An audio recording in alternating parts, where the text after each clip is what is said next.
An electrical storm had cut all electricity to the Sydney suburb of Parramatta, leaving Amelia's tiny bedroom hot and humid. It had been hard enough falling asleep at midnight, but now she couldn't rouse herself from her torturous slumber. Her exhaustion from the aftermath of her persistent nightmares had become a burden too heavy to carry any longer. With her sweaty limbs thrashing beneath the sheets, she felt the constricting grip of the ghosts of her past closing in on her. Reaching for her, their clawed fingers pressed through her flesh and clenched her insides, squeezing her racing heart so tightly she could barely take a breath. "Wake up, Millie, please, wake up!"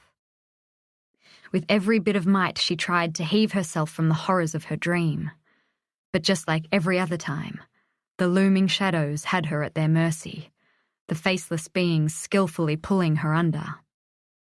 Terrified, she scratched and clawed at her unconsciousness, desperately trying to climb to the surface.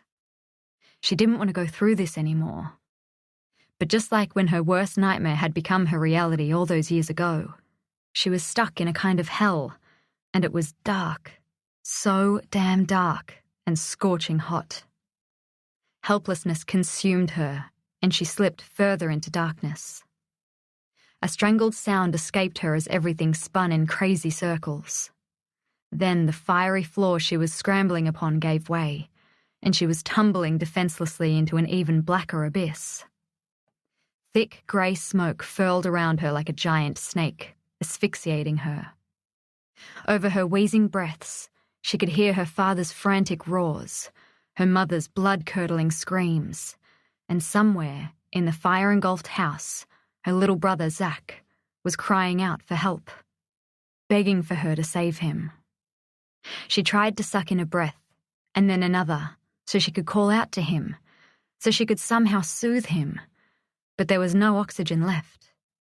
Her lungs burnt with the lack of it.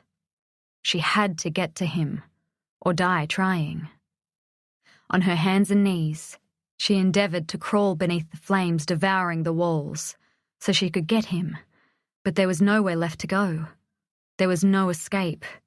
She was trapped, powerless, dying, backed into a corner where the red-hot flames stretched and reached from the walls, licking at her skin, scorching her, melting her flesh right through to the bone.